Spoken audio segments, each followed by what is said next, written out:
खानापारायाव बीजेपीनि 22 बिसायख'थिनि रंजा बाजा खानापारायाव गाहाय मन्थ्रि नरेन्द्र मदि दोलोनि मावथिफोरखौ बरायो गाहाय मन्थ्रि मदिया खानापारायाव गेदेर बुथ सन्मिलन बानजायो बिसायख'थि फोसावदिंनि थियारिनि थाखाय बे सन्मिलन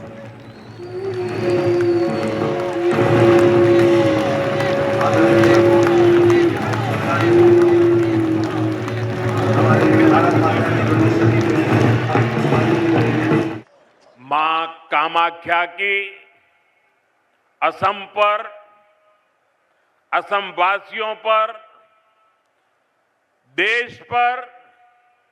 देशवासियों पर बहुत कृपा रही है।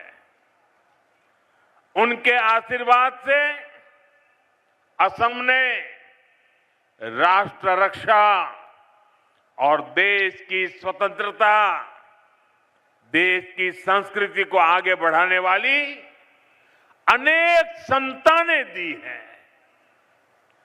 ऐसी ही एक महान संतान कविंद्रपुर कायस्थ जी को मैं आज प्रणाम करता हूं। उन्होंने अपना पूरा जीवन असम और समाज की सेवा के लिए समर्पित किया। इसी योगदान को नमस्कार करते हुए